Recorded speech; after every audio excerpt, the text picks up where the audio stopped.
So now that you've felt the weight of your exhaustion, now that you've seen a glimpse of another way through Taoism, Zen, and the voice of Alan Watts, the question becomes, how do I live this? How do I practice Wu Wei in a world that constantly demands effort, urgency, performance, and control? This isn't about escaping to a mountain or rejecting responsibility. It's about learning how to move within this world differently, lighter, wiser, freer. Because real transformation doesn't happen when you change your environment. It happens when you change your relationship to it.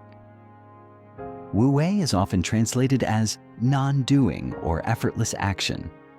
But those translations can be misleading if we don't go deeper. It's not about doing nothing. It's about not forcing. It's the art of acting in accordance with the natural flow of things, the internal and external rhythms of life. It's trusting the unfolding instead of clenching against it. Let's make this real.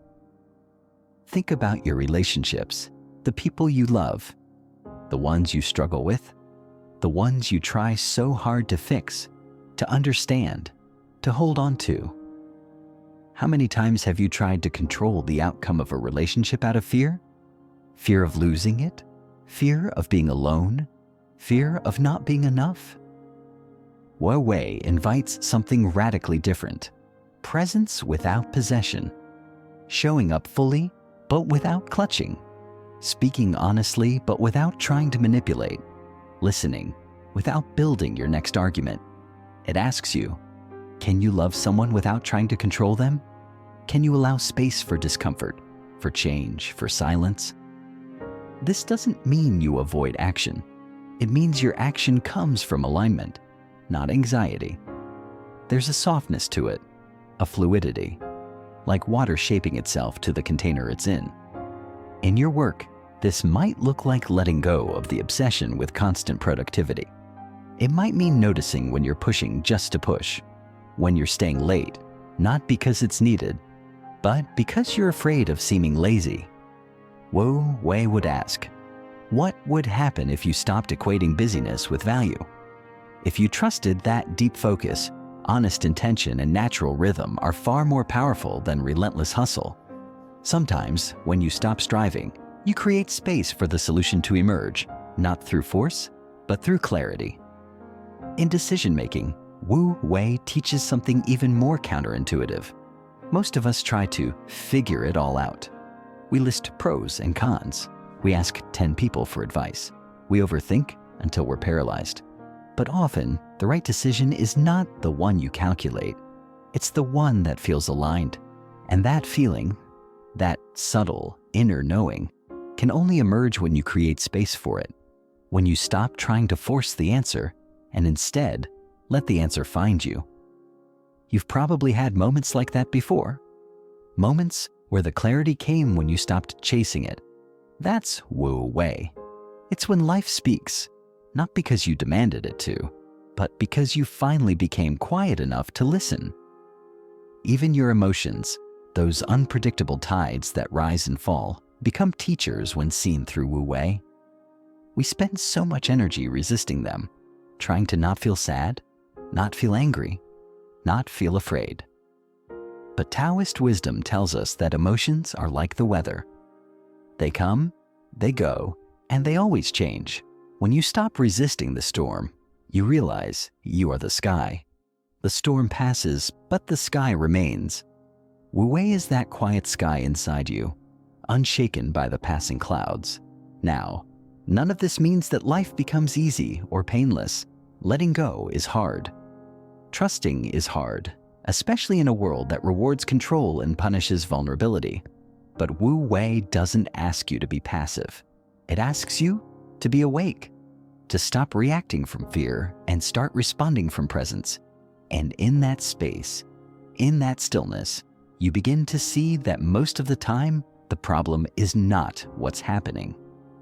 The problem is your resistance to what's happening.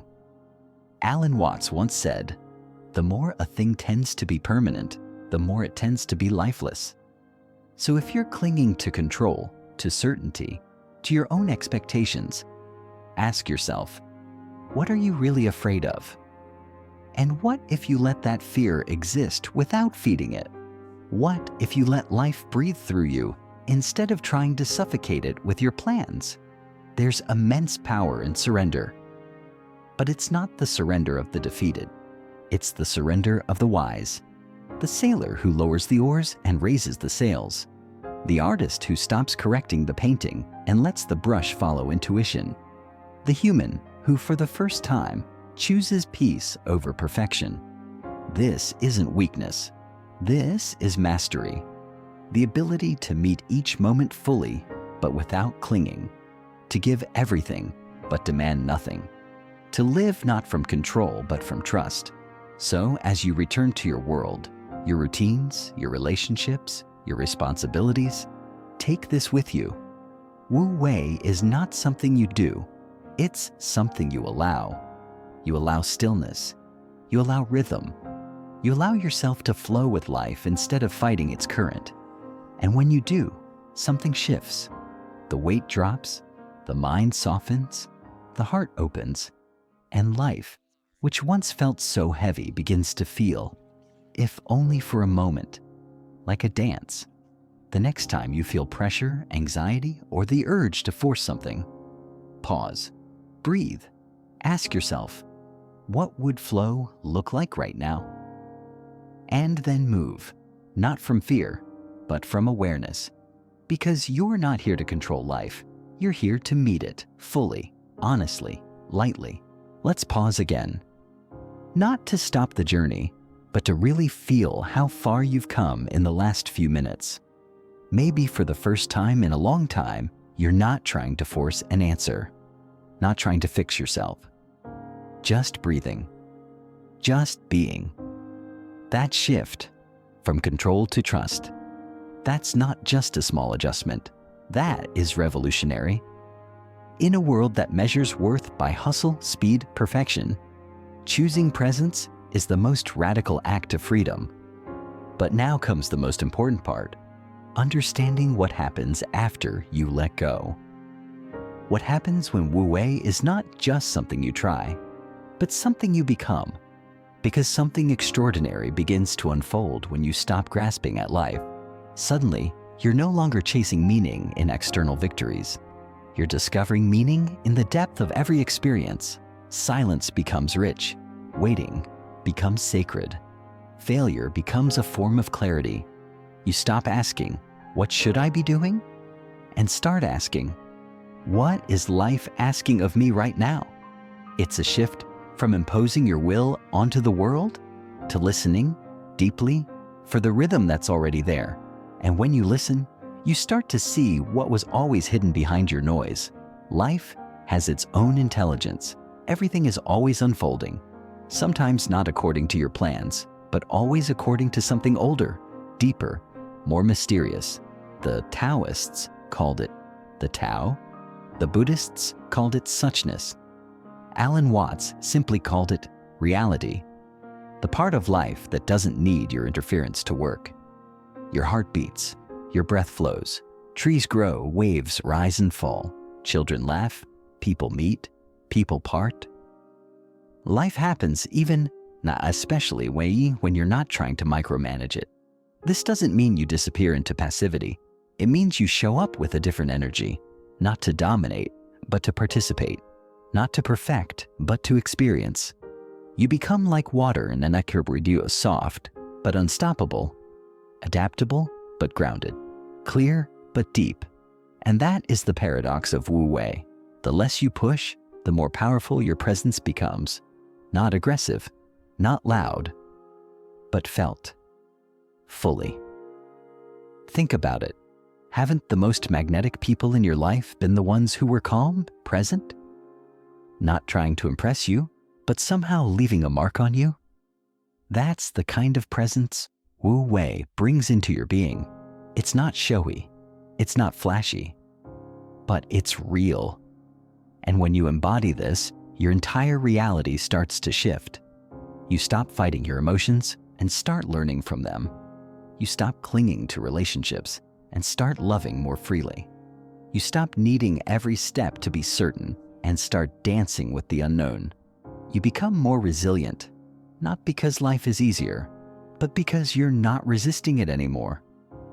The anxiety fades, not because the chaos disappears, but because you're no longer fighting the tide, you're riding it.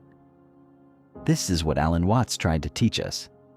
Not a philosophy of escape, not a fantasy, but a way of returning to the rhythm, to the breath, to the present moment. And if you really let that in, if you let that wisdom sink deep into your bones, you'll realize that this isn't just about feeling better. This is about living better, more awake, more aligned, more you. So now I ask you, what would your life look like if you stopped forcing it? What would you rediscover if you stopped trying to control your timing, your identity, your path? Could you remember who you were before the pressure, before the anxiety, before the armor? Because here's the truth that Alan Watts and the Taoists whispered through the centuries. You were never broken. Life was never against you. The pain, the struggle, the fatigue, they were never signs of your failure. They were messages, gentle ones, urgent ones, trying to guide you back to yourself, back to the flow, back to peace. So let go, not out of despair, but out of wisdom. Let go not to abandon life, but to finally meet it with open hands. Let go and watch what happens. Because when you stop forcing life, everything changes.